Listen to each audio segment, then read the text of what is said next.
Hi, um, this is a short video. We're gonna talk about the final project and everything you need to know about the final project. The final project has four deliverables, but in reality, you're only gonna give me three. The fourth deliverable is just you scheduling a meeting with me so that we can go over your final document and what are you missing and what you are not missing. So in reality, you only got three deliverables, which is deliverable one and three. Deliverable three being the last thing that you're gonna give me, which is your actual document detailing the project that you worked on throughout the semester. So um, the main important question here is what is the final project like? What is it that I'm gonna working exactly? So what I did is that I created a document where I put a lot of project ideas that you could work on, things that are 100% related to the course and that can help you out because you're going to be putting into practice the things that you're going to be learning in the course. Alongside, you're going to be, taking personal time out so that you can, investigate these things the way, things work in the real work. You just spend most of your time doing research and how to implement different technologies because you're not going to know everything. It's impossible to know everything, but the one thing that you need to have, the one skills you need to have is the ability to learn new technologies and to combine what you already learned with the things that you are learning now. So obviously out of college, your employer is not going to expect you to know everything.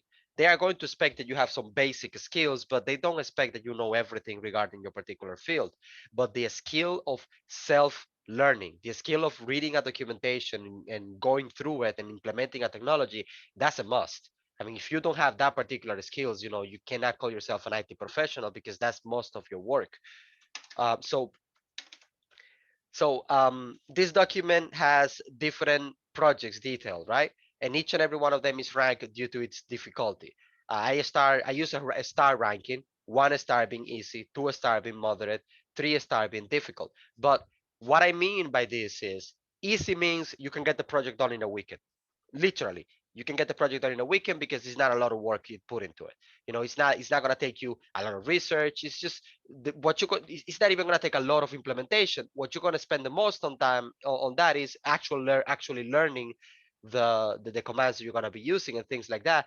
If you pick an easy project, I'm going to go very very big on small details. I'm going to make sure that you detailed your project and your documentation successfully because you picked a project that it doesn't take a lot of hours to complete. It takes a couple, maybe 1 hour, maybe 2 hours to do.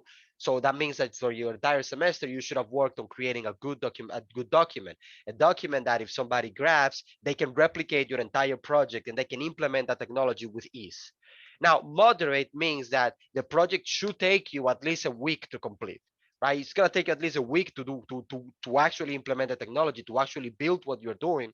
And it should take you at least 2 3 weeks to write the document properly because it has some parts that are very time consuming. That's what moderate means. Now difficult means that this project should take at least a month working, putting time into it.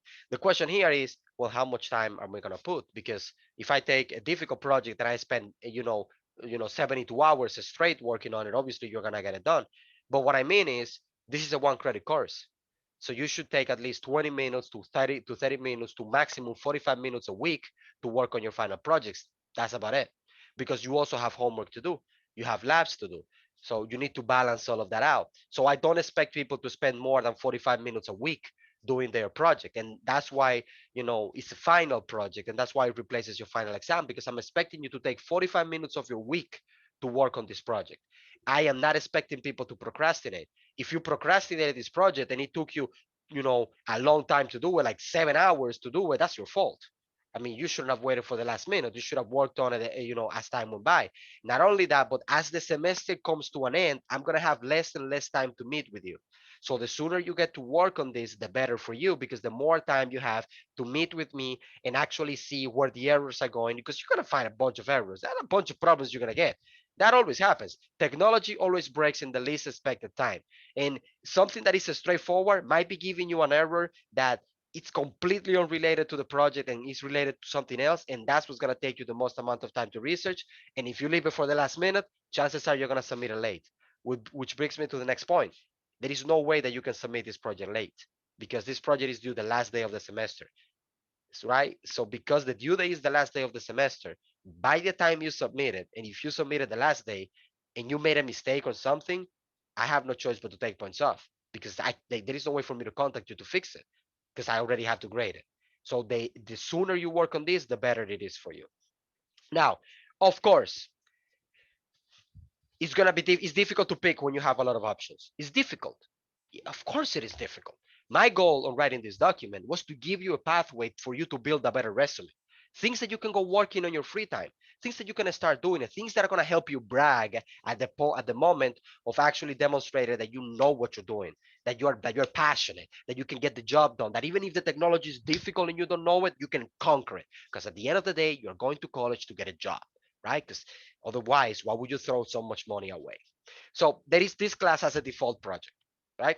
A default project is if you don't know what to pick, if everything that you saw over there is too difficult, if everything that you saw over there is just going to take too much time away from you, you just don't know, or maybe you are between three, four projects, you just don't know, right? Because you don't know what to pick.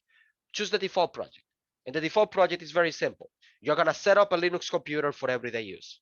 Because at the goal of this course is to teach you the fundamentals of Linux. The goal of this course is to teach you how to use Linux efficiently, how to use it, how to use Linux on the desktop as a replacement for Windows or Mac. That's the whole purpose of the course.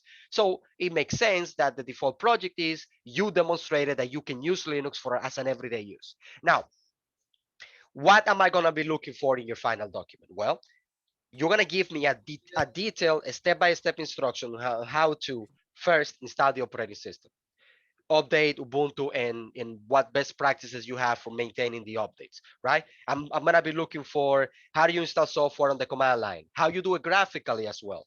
I'm going to be looking for you explaining basic commands. Don't go crazy on that part, just very basic commands like how to navigate the file system and things like that. But it has to have at least 2 3 pages you detailing basic commands because in this class you're going to learn a lot of them. So I'm gonna be looking for your best judgment on what of those commands are essential to you. And you can set up a meeting with me and I can telling you, hey, you know what, maybe that command doesn't belong in your documentation because it's too complex, or maybe you're missing this command or this other command, but you got to have a section of your document like that. Then how do you connect your Linux computer to the internet? How do you do it via the wire? How you do it via Wi-Fi? You need to have a section of your document that explains how can you connect a Linux computer graphically and how can you connect a Linux computer on the command line only. So that's going to be a little bit of research on your end. So that's something you're going to have to research on you, right? How you do that and then detail it on your document. Then uh, what applications are used for everyday tasks on a Linux system, right? Like what applications are used for internet browsing, for reading email, for remote assistant or remote connection. So because everybody uses a Windows computer for doing their job, they use a lot of applications on their Windows computer. And if you're teaching somebody or if you're showing somebody that they can use Linux as an everyday computer, then you need to show them what applications do the things that they do on a daily basis on their computer. If you're a gamer, for example, there are applications that you use for launch games, sorry. So what applications do you use on Linux for the same purpose and things like that, So that's what I'm going to be looking for. And what applications do you use for schoolwork? Like what applications are used for programming and how do you install them on Linux? So I'm expecting a section of your document detailing, hey, for programming in Python, in Linux, you can use this application and this is how you install it. And here is a little demonstration on how the application runs. You know, if you don't like that application, you have the option of any of these other applications. But that's what I'm looking for, right? I'm looking for that professional style of writing that can write a document explaining to somebody how to do something. And what educational applications are there on Linux? That's going to be research on your own. And as a matter of fact, you can do that part already because you already know how to browse for software and how to look for software on Linux. You already know that if you did lab number 3, because that was part of lab number 3. Uh, Also, getting help troubleshooting problems that can happen of Ubuntu. An easy way to answer that question is Googling basic problems that people have in Ubuntu, like just basic problems. And you don't need to go crazy here. One, two, three problems is fine because what I'm looking for here is how are you going to show somebody how they can get help? That's the main focus on that particular area. And as you can see, the default project takes time because again, I didn't design this project for people who were going to slack off on it. I didn't design this so that people can just do it on the last minute. Yes, if you're a professional procrastinator, you can crunch it in one day. There are people who are that focused. There are people who are that good. There are people who just grab a cup of coffee and they just kill it. But the majority of us need time to do our work. And I created this thinking about that particular person who needs time to work on things. As you may see already by the communications that I have put on Slack, I made myself available every Friday. I'm taking an hour of my Fridays just for tutoring, just to help you out on your final project, just to help you out on the course, right? That's time that the school is not paying me for. And I only get paid for this time on Wednesday. Everything else that I do on the course is just free labor I'm giving the school because I care what you're learning. And I want you to have an easy route on something that's so complicated as Linux is. Because a trained monkey can learn how to use a Mac, but it takes more than a trained monkey to learn how to use a Linux machine. Now, that's the default project. Personally, I find it boring. I honestly find it boring personally, but hey, some people need it. Other options are focus on your major itself. Like Linux is everywhere, and it obviously is a big part of your major. If you're studying web development, here's four projects you can work on that are definitely gonna pimp up that resume, especially for somebody that's coming out of college with an associate degree. You go to work for somebody, they're not gonna expect you that you know how to work with infrastructure. They're not gonna expect you that you know how to deal with Apache servers and Nginx, and that you know how to, optimize it and do here, this, and that, and that you know how to play around on the command line here and there. That's something that's gonna make you shine. Maybe you don't want to get a job after your associates. Maybe you want to go to a 4-year school. Guess what? You're going to spend a lot of your time as a web developer playing around with infrastructure and writing code that is going to depend on having a solid infrastructure. As a matter of fact, part of building a decent web application is having an understanding on how this stuff works together. So you're already getting ahead of the game by building a project like this. You're already helping yourself succeed by spending this little bit of time doing something that, in all honesty, is very fairly easy to do. As you can see, in web development, I have projects that are 1 star that literally you can get them done in 1 weekend. I have projects that are 2 stars that require maybe a week or two. And then I have one project that is 3 stars because it's complex, right? That is project number three. Unless you have experience with web services already, right? Prior to taking this course, you're going to spend a good amount of time. You got to learn the basics of MySQL. You got to learn, how to install it, how to manage it, how to secure it. It takes time. That's exactly why the database project takes 3 stars, because at this point, I don't expect anybody to pick it. Especially most of you are starting your college career now. I don't expect you to dump this crazy amount of time in my 1 credit course. I don't expect you to do that. There is a class that you're going to learn where they're going to teach you MySQL, so maybe you want to leave that project to when you learn that. In all honesty, I don't expect anybody to pick that project. I just don't. And I don't even advise you to take it. I put it there because I want you to be aware of the things that you can do, just for awareness. And because some people like the challenge. Now, for people that do networking, now Linux is an operating system that just dominates the server environment. And because of that, the networking guys are going to have a field trip here because they have a lot of options to pick for. Crazy amount of options they have to pick from here. And all of that helps them in their career. That doesn't mean that if you're a web developer student, you shouldn't do one of those. No, it's fine. You can pick one of those too. Hey, the more you know, the better. The more you know, the better you look. That's the reality, because the job market is the same as the dating world. The better you look on that profile, the higher chances you are of getting the job. So uh, again, they have a bunch of projects over there. And if you want me to go over each and every one of those projects with you, set up an appointment with me. And I gladly will go over each and every one of the projects and what they entail. Now, for those of you who are into programming, notice that they are all hard, because I'm going to expect you to document that code very well. I'm going to read through that code. I'm going to see if you're actually doing it correctly. And I'm going to ask you questions on that code, and it takes time. Coding is hard. It takes time to write code. So they're all hard, right? It's just a matter of a fact. They are all hard because they take the most amount of time. And on top of everything, this is not a coding class. I'm not a coding professional. I know how to write a couple of lines of code here and there. I took a bunch of coding courses, but I don't do that for a living. I write code to hack things because I need them to, not because I'm a professional programmer. You talk to me about data structures, you're talking to a baby about differential calculus, because the reality is that I'm not a programmer. So I personally think that it takes time to do this one. It takes way more time to do this one. Personally, to me, it would definitely take me about what, a weekend to work on this stuff, because I'm gonna have to Google a lot. So if I'm gonna have to Google a lot, I'm assuming you will also have to Google a lot. But again, if you are into programming, is that what rocks your boat? Maybe you want to take a look at this. Maybe to you it's not as hard as it is to me. I'm honest. Maybe you should be too. Now, for those of you who are into ethical hacking, hacking is not that hard. It's really not that hard.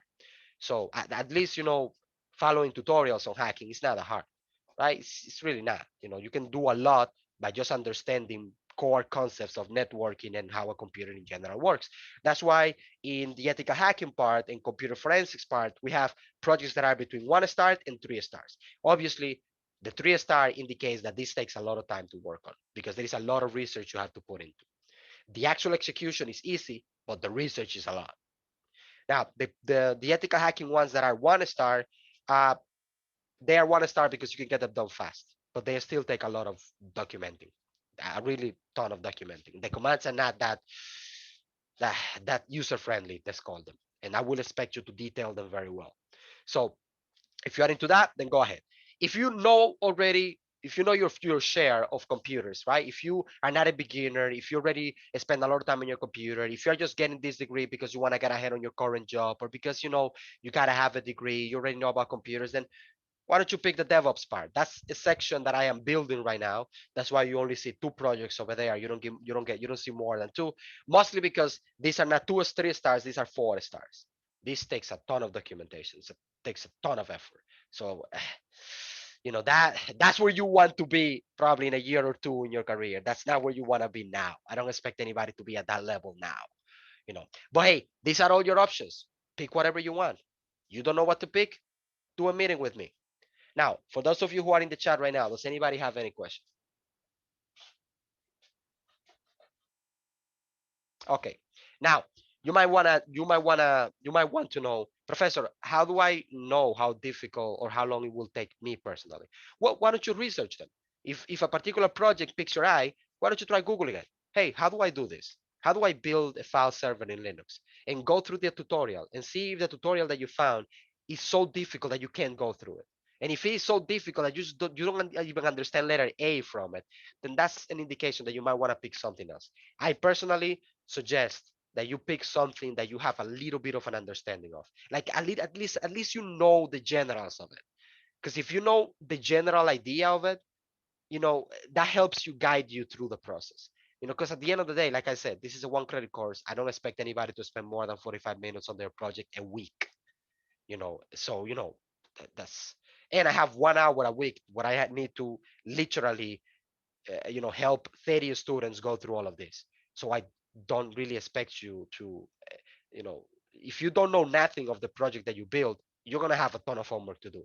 But if you know a little bit of the project that you're trying to build, then you're going to have less homework to do, and you're going to have a more general understanding of what you're doing. One of the reasons why I put the default project is because of that, because some people know nothing. And if you know nothing, then the easiest thing you can do is do what's default, because you're going to get the most amount of help from the default project that you're going to get from pretty much anything else. Anyway, that is it. If you have any question, you can find me on Slack, make an appointment. Uh, don't suggest you email me because I probably will read it late. Okay.